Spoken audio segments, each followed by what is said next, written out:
Hello and welcome to yet another episode of The Fashion Frontier. My name is Audrey Vendo and we are coming to you from the Dusit Princess Hotel and Residences. I'm joined by the absolutely beautiful Azeezah Hashim. And she is multi-talented, one of the top radio presenters and TV presenters, so many things, but above all things, she is utterly fashionable. So I would like to say so many things about her, but I'll let her say it herself. So thank you so much. Asante sana. Tuona kapoa. Fanta gorgeous. It's giving what it's meant to give. Walai, walai. Leo mjona nimekuja na Christian Louboutins red bottoms like walai. But ni God tu maze. Mtumba kidogo watu washaanza kuroga but ni sawa tu regardless. Anyway, So tell me a bit about your journey towards being a fashion icon and also a media personality. How did you first venture into this? Okay, so the journey has been quite long.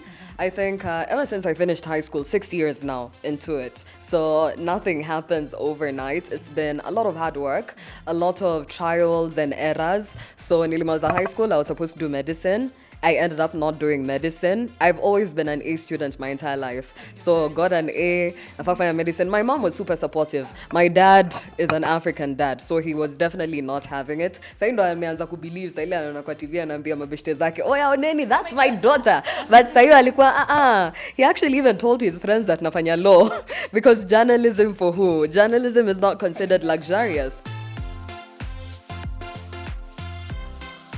So out of that, I interned at so many different places. Unaenda kwa online station, 3 months. Alafu anawaambia, yes, hatuna pesa ya kuwalipa, you go another 3 months somewhere else. At times, imagine there was an online station tulikuwa tunafanya kazi and in the morning, tokens hazijalipwa. So you're supposed to go live on radio, alafu hakuna tokens. So you wait for the owner of the station amke ndo aweke tokens. But that has been the journey out of the online stations and doing a lot of pro bono works so that people can just believe that you actually have it in you. Then eventually now I got into Ibru TV, auditioned, walikuwa natafuta 8 hosts for a certain show, Saturday. Out of that, my bosses believed or saw something in me. Wakaniambia nijaribu news, so I ended up being a news reporter, news anchor, and so many other things while at Ibru. Then auditioned for Energy. After auditioning for 4 years straight, finally nikaingia Energy.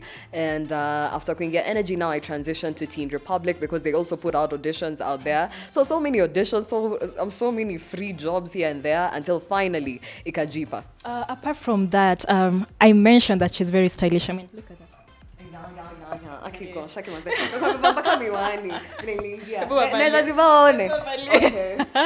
this was the full look, guys, in case you're back at home. We obviously, one thing about me, I never walk out of the house without sunglasses. Like, I'm a sunglasses hoarder. Niko na drawers mbili kwa nyumba zimejaa tu sunglasses for different occasions, whether they're extra, whether they're lazima tu nikuwe na sunglasses. A big shout out to Carter, by the way.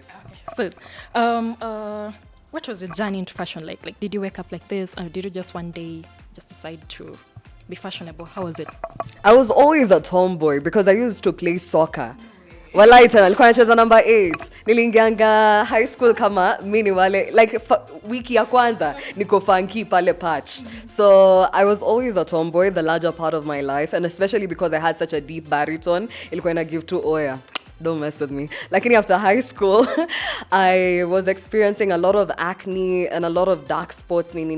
So I started using makeup as a cover-up because every time you'd meet someone, wangekuwa like, guy, what happened to your face? Alafu kiwa light skin, sa unajua hizo black zinaonekana kila pahali. There was a time my aunt aliniambia ati sura yangu nakachapo imeshura. Walai nilikuwa nasikia nazalia, god damn it. Hiyo kitu haijawahi nitoka.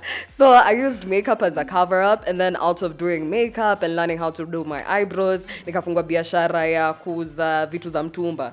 So of course you had to model for the business, and that's where now fashion came in, and I actually started falling in love with looking good.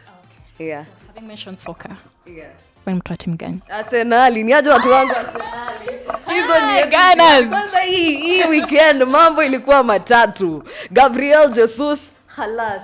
Mulikuja na mtu wenu lakini hawezi. Rashford who? Anyway, yeah. I know. So yeah, you have a unique style, yeah. Who are some of the fashion icons, or just people who influence your style, your personal style? My style is influenced by a lot of people and a lot of the things that I see. A big shout out to Pinterest, where inasaidia sana. But also I draw a lot of inspiration from the likes of Bonang Mateba from South Africa, Toke Makinwa from Nigeria, Kylie Jenner, and yeah. When it comes to outfits, the kama shows or whatnot, I look at a lot of Beyonce because she goes out there. So she is the ultimate queen. I mean, yeah. Being an influencer, yeah, and a lot of things that comes with social media. How do you think social media influences fashion? One, how do you use social media to leverage your audience? Number one, social media will always influence fashion because the moment you wake up, no sana kapoa, kuna pressure tu pia ya kukapoa, kuna option. And when you need inspiration when it comes to styling different outfits, you'll obviously draw inspiration from social media. And personally, my social media is my portfolio. So I use it as my gallery because squeezy hatuna zile, walikuwa naitwa nini, when you go visit someone, hakuna zile zenye watu wanaprintisha, then unaenda, ilikuwa inaitwa photo what? Photo albums, yeah. Akunanga photo albums squeezy. So I use my social media as that. That is my digital footprint. So anything I put out there has to look good. So I usually scrutinize everything that I post because I mean, ni aware of showing you that, you know, luku ni diriba, luku inaweza. Yeah. So, fashion is something that is very dynamic and is very evolving, and especially with the onset of social media. The trends that are coming in and out here. Yeah. So how do you keep up with the trends, one? Two, how do you make sure that you don't get too consumed with the trends that you forget your own personal style? Personally, I don't keep up with trends at all because I already know venye nataka kukaa. So ataka kila mtu anadunga masupra, mimi by that sitava. Like if I love my heels, I love my heels. And like anything that resonates with who I am and my personal identity is what I stick to. I just see social media and okay, pia nyi mnavaa hivi sawa fresh. Yeah. When peleka mbali vile umemention Supra, there's a time when nini ilikuwa na trend Supra. Na mashambala. Yes, mashambala and ilikuwa nini Arafat. And the gag. Musiturudishe huku. It was so wild. So anyway, apart from that, is there any trend or style that you just look at and you're just like, no, cringe, I don't want this? Why are we wearing funny packs? Like, kwa nini? Like, don't you love yourself? No, kuuliza tu ukweli. I'm actually concerned, like from a place of concern. Funny packs. Ukatoka nayo kwa nyumba. So, having said that, what are some of the most memorable, fashionable moments or outfits that you can remember right now? I think what I wore to the Wakanda premiere, I think that was the outfit yenye nilipenda sana. Because most of my outfits are custom made if I am going to attend an event. So I have fundi wangu ambaye nitamwambia nataka top inakaa hivi, pants inakaa hivi, and he usually has such a hard time because I'm very very particular and I'm such a perfectionist. So kama ikai venye mimi nataka, wallahi, and then now mwili wangu ndio hiyo. So lazima ishike mwili vizuri. Alafu, do you know there was a time, I think it was Nairobi Festival, my outfit iliraruka kwa mandanda. So you want something that is so body snatching and at times in a kuramba. So I think that is an outfit I'll definitely remember because of that, but also because it looked good eventually. So being in social media and also being in the entertainment industry is so demanding, yeah? So how do you manage to effectively just manage your time? I think most of the time, if I'm not working, mimi niko tu kwa nyumba. So when it comes to managing time, mimi nakuanga tu online, like tusidanganyane, nashindanga tu. I'm the worst person when it comes to advising people on managing time on social media because I am an addict of social media. I wake up in the morning, sija confirm kaa naongea, mimi naangalia Twitter wanasemaje. So I'm not the best person when it comes to advising people on time on social media. Do you sometimes just need a social media break? Alafu nifanye nini? Like, what if nchi imeungua nitajuaje? I don't understand people who say ati, oh, I need a 1-year break from social media, sijui to detox and what. Sasa nifanye, if I'm not on TikTok, if I'm not watching funny videos, then what am I doing? Okay. Yeah. So, the one thing that I've noted about you in the few moments that we've maybe had a conversation is that you exude a lot of confidence, yeah? So where do you get that from? Inakaa mtu, ni God manzi. But honestly, you don't wake up with confidence every single time. Sini binadamu. I'd be lying if I told you that I wake up every single day feeling confident, or that I step into rooms and I don't doubt myself. I doubt myself a lot, especially when you elevate. Unakuta sasa ka imposter syndrome kanaanza kuingia. Unafeel ni kama you're not deserving of being in certain places that you prayed so hard to be in. So unapata at times when you're not confident, just fake it. Itakuja tu, itakufuata tu kwa njia, sini yako itakam tu. Most of your audience are young people, yeah, and I believe that some of them are maybe struggling with self-confidence. What would you say to them? Amka tu and look good. A good outfit inasaidia. We imagine uenda pahali alafu ukai poa, confidence itatoka hapi. Like if you look good, you have no option but to be confident, and then you smell good, and then unaingia kwa room watu washa pay attention. You have no option. Like just look good and you'll feel good. Yeah, ni hivyo tu. Just be positive and confidence in a calm. And when you're not confident, we're fake mpaka ikuje. Fake it till you make it. See, fake it too. But confidence unaningam. Yeah, itakam. So fashion sometimes coincides or conflicts with societal issues, or cultural issues rather. So what are some of the societal or cultural issues that you're passionate about, especially those that maybe intersect with fashion? Yo swali na kazile zenye mtu aliulizwa kwa climate change. Unaweza yeka Kiswahili? Because honestly, so okay, angalia fashion. Yeah. Kuna zile vitu zina touch on society. Yeah. So I'll just give it kama gani, for instance. Vitu zina touch na society. Mi kusema ukweli, when it comes to fashion, I don't care about what society or culture thinks about. Maybe just to appreciate a few cultures here and there, like tuseme wa South Africa vile wanavaa, or Ankara prints here and there. But now when it comes to tying it to that, I do what I want to do, and I dress venye mi nataka kudress. Nyie mkiona I fit kwa culture, you know, my societal boundaries then that's on you, man. So there was a time where Victoria's Secret wali showcase Masai beads, and people are so mad because they're like, that is Masai and you did not even like atukupewa ile validation. Yeah, this is from Kenya. What do you think of things like that when people try to what's the word? Culture hogging. Culture something. And it's unacceptable, because when you get things from Africa, just credit us. That's the least you could do, because you're always, I'm sorry if I seem biased or if I seem very passionate about this, it's always quite good and quite an appreciative feeling when we paint Africa as a backward place. But when it comes to things that appreciate our culture, we don't want to credit. So ai bana, msifanye hivyo. Si poa bana, ni zetu beads, ni zetu, muandike hapo from Turkana, Kenya, from so and so Kenya. And if you don't, then it shows so much about your humanity and how selective you are in terms of your appreciation. Okay.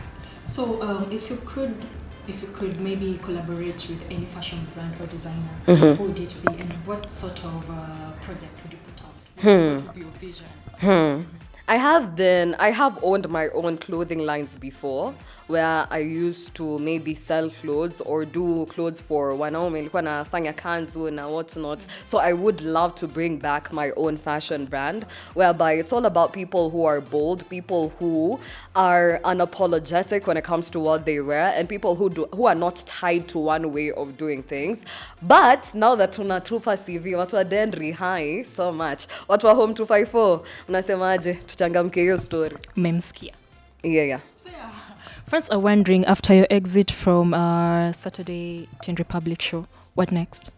Hata mi nawanda. Same question. What's next? Hata mi nangoja niulize, kwa sababu wallahi unajua hiyo mshahara ya NTV imeenda. Sasa kidogo kuadjust na mshahara moja inakuwa ngori kiasi, but honestly, I'm not one person who would wake up in the morning and just decide to leave work without having a backup plan. All the people who know me very, very well. They know I'm very structured, I'm very strategic, and my journey naijulia with every single month. So mkae mkao wa kula nyamani. Mwasemaje? Hizo mlizosema nimeshaziona huku. Hata mimi nangojea nione kutaendaje, naenda wapi. Yeah. Inshallah.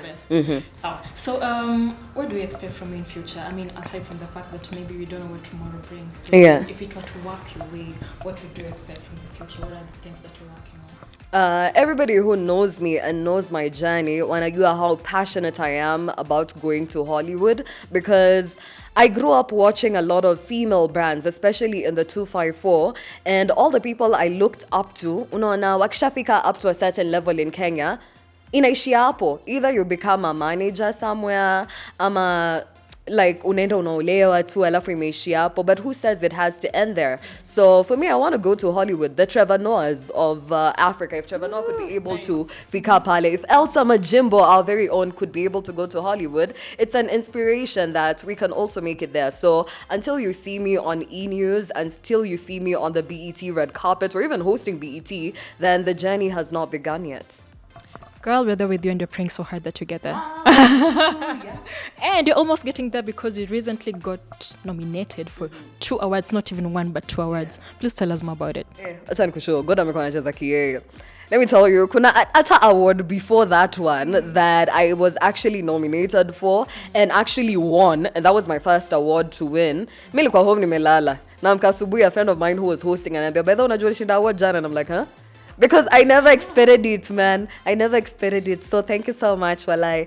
And then for the Pulse, I hope it's okay if I mention. Yeah, pia sikuwa na expect. Because nilikuwa nimeona ni awards ambayo ina watu wake. Like, unaona, they're already the big names there. Because I'm one person pia, bado imposter syndrome iko pale. So I'm like, I'm not even going to tell people to nominate me because I don't think I'll win either way. So when my manager told me that he's put my name there, I was like, hiyo ni wewe tu ndo umeweka by that nomination. I don't think vote ya mtu moja in account. So a big shout out to Paul, by the way. So when I finally saw the nomination, ndo bado siamini. Imagine. But thank you so much. It's a big privilege to even be nominated. I don't take it for granted. If we do win, tamshukuru Maulana. Kuna outfit ambayo nishapangiwa. Amesema golden era. Let me tell you, we're about to show up. So mnipige tu kura juu mnajua nikienda pale mbele, speech iko ready, kukafiti na kuja kukafiti. Yani, watch house down. Wacha tu.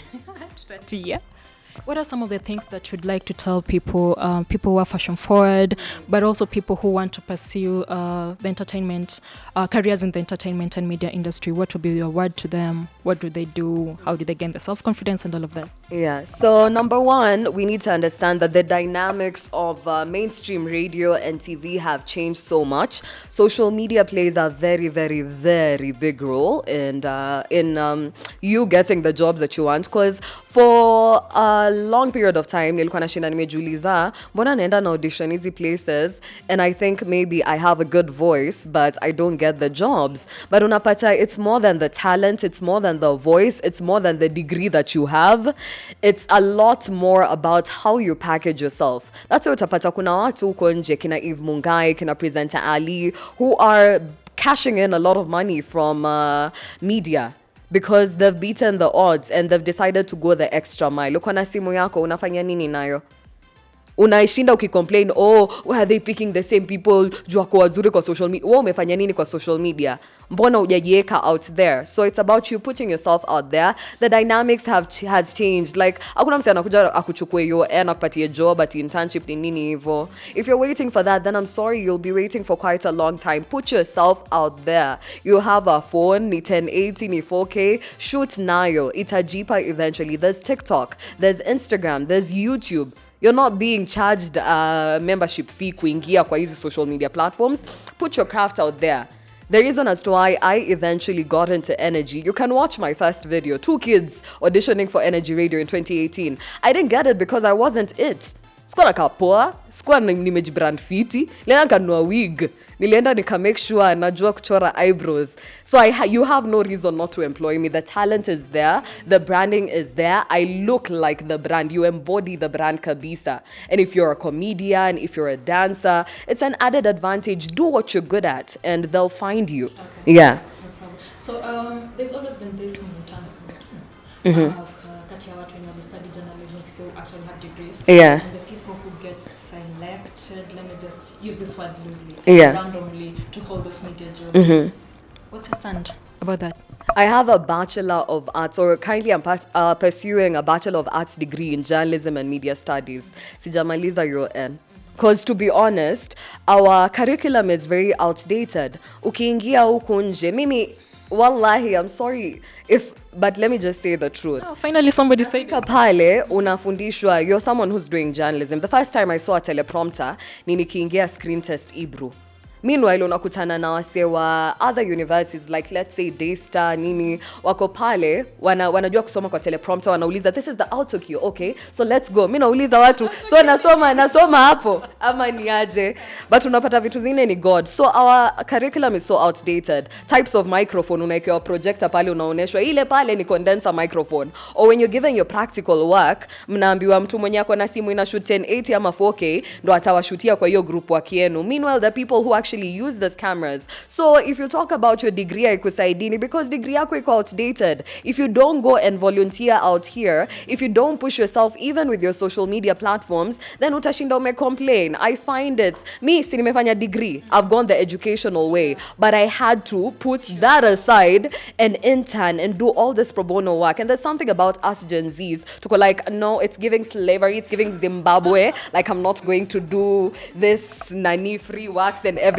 because I'm that girl, So ukishinda hapo na I'm that girl, si tuko huku tunapata kazi because you decided, I'll do the dirty work, I'll get my hands dirty. So get your hands dirty. Understand that your degree alone is not enough. It will never be enough because unafikanga kwa newsroom unaambiwa hiyo script ulifundishwa and learn that, now let us teach you.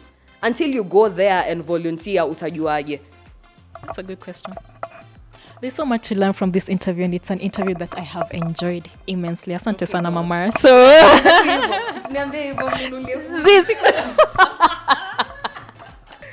what are your parting shots? Adios. Until next time, make sure you subscribe to BTR TV Kenya. Make sure you share this video with all your friends. Make sure you follow everywhere on TikTok, on Instagram, wako kila mahali, on Twitter. So make sure you follow for the best content when it comes to fashion, when it comes to entertainment, because it's giving what you should be following. Thank you once again for watching. My name is Audrey Rendo, and of course our beautiful location is Dusit Princess Hotel Residence. Bye.